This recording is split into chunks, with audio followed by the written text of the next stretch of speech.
So the third money goal for 2024 in this episode of 352 of my Cash Chats podcast is one for those of you who are already on top of stuff, right? You don't have debts. You've already got your savings habit in hand, loads of money going on there. You're already doing lots of the other things I talk about regularly here on the podcast, on becleveryourcash.com, all those different sort of channels we have. You're already earning cash back. You're already getting rewards. You're already doing pretty well, right? So how do you have a money resolution, a money goal? Because it is easy to get complacent. It's easy to sit there and go, oh, money's in hand, I don't need to worry about that. But when you do get complacent, maybe that's where, lifestyle creep comes into play. You get that pay rise, you start spending more because you can. You start, all those little bits and pieces where maybe when things were a bit tighter, you were more on top of things. That kind of stuff can, start adding up. You don't really quite realize it. So what I've got for you as a goal for 2024, as maybe a resolution for you, is to challenge yourself. Actually get thinking about what you can do with your money that you maybe have let slip or have never done. And one of the things I really want to do, one thing I could suggest you, there's so many things you could do, but I would suggest you something that I did 10 years ago when I first started Be Clever Your Cash back in 2014. And I'm not going to suggest you do this for an entire year, okay? But I'll tell you what I did. For an entire year, for that full 12 months, I questioned every single purchase I made. Now, this is more extreme money saving, okay? This is taking you to the next level, supersizing things. Every time I bought something, I would question, is this the best price I can possibly get? Is this the best deal I can possibly get? And whatever I did, whether I bought it for that reason or I found a better deal, whatever it might be, I bought the price, made a note of how much I spent, but I also made a note of how much it would have cost me if I didn't. Now, I did this for a year and it was hard work. It really was really hard work over that time. But the results were phenomenal. So it worked out that roughly the total value of everything that I spent money on, if I had done nothing at all, if I hadn't thought about it, I'd just gone to the train station and bought the ticket there on the day. Or if I hadn't switched bank or put my savings in a high-paying interest account, or hadn't cash back, or hadn't taken my lunch to work, those kind of things, worked out as a saving of around 37%. So what it would have cost me to what it actually cost me for all those things, 37%. And this is, again, 10 years ago, that was a whopping 14 grand potentially that I saved. Now, of course, I wouldn't have bought those things. I would never have spent that extra 14 grand on those things. But it showed you how much more value I got for my money. It's what being clever with your cash is all about. So again, I don't think you should do it for a whole year, but I would like you to do it maybe for a week, maybe even for a month.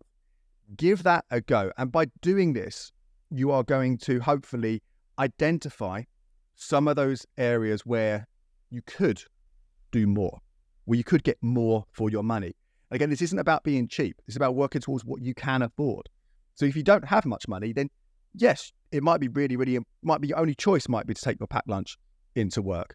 It might be, though, that if you've got a bit more cash and you don't want to keep going to Pret every day and spending about £9, £10 every day, and if you find you're spending £2 a packed lunch and that £8 every day, let's say you're in the office 3 days a week, add that, whatever it is, multiply that up over a year, how much extra you'd get by doing that. It's about those kind of choices you make, how you can do things that a little bit differently. And you might go into the year, into that week, that month, however long you tried it for, you might go, no, it's not worth it. I'd rather spend money on that. And that's fine if you can afford it.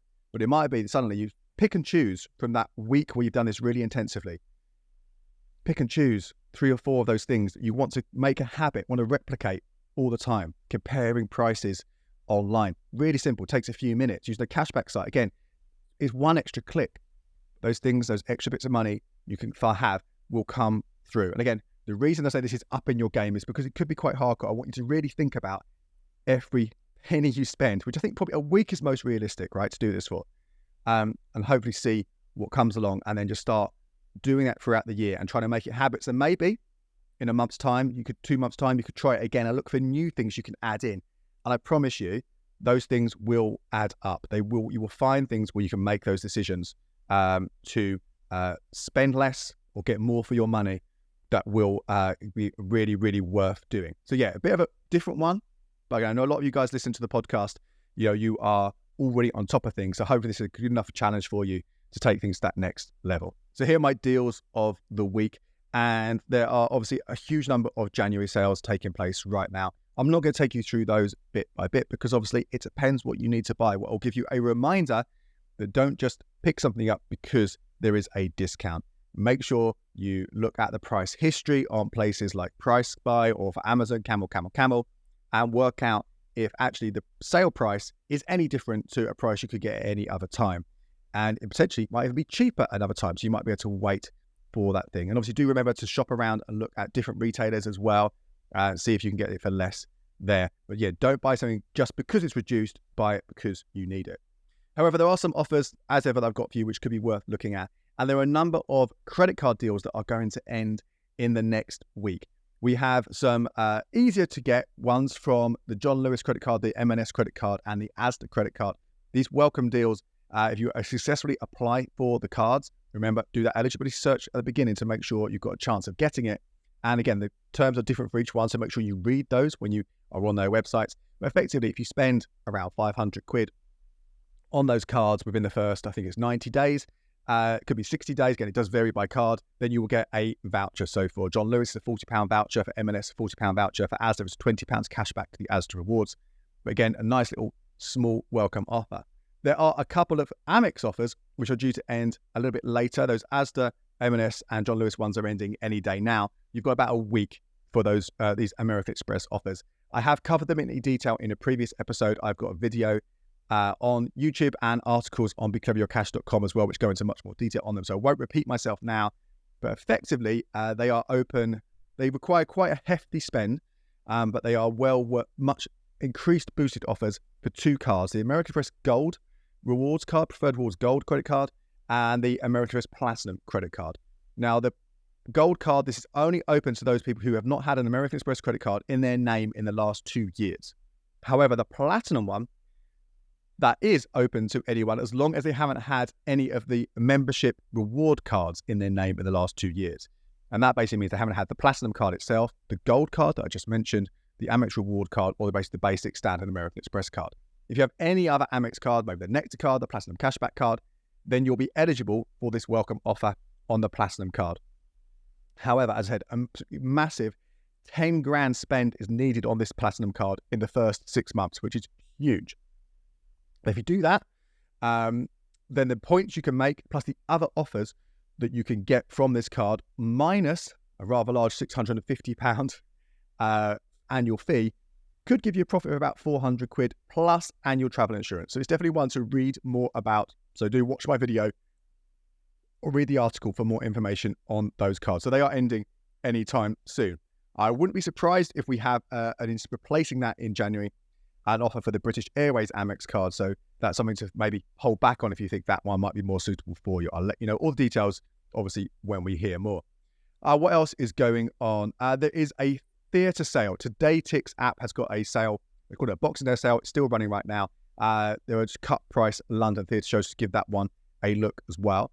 In terms of streaming, ending on the 2nd of January is 50% off Paramount Plus. Now you have to weigh up whether it's worth paying for a full year of Paramount Plus. It'll be about 35 quid for the year.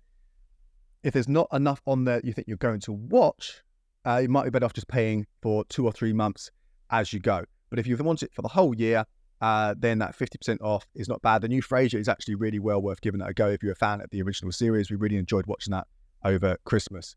What else to tell you about? At cinemas, Odeon My Limitless, which means you can go to as many films as you want. They have 20% off their plans right now. So if you do go to the cinema a couple of times a month, can be pretty good value, and this 20% off makes it even better for you as well.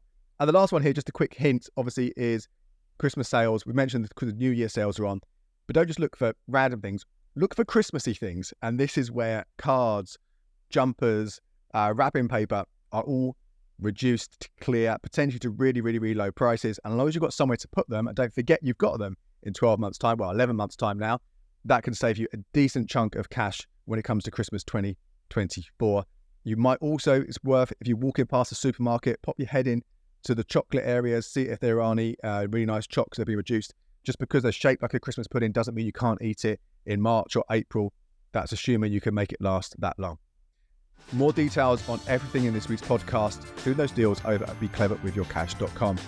My name's Andy Webb. Happy New Year. Thank you so much for listening to Cash Chats. I'll see you again soon. Cheers.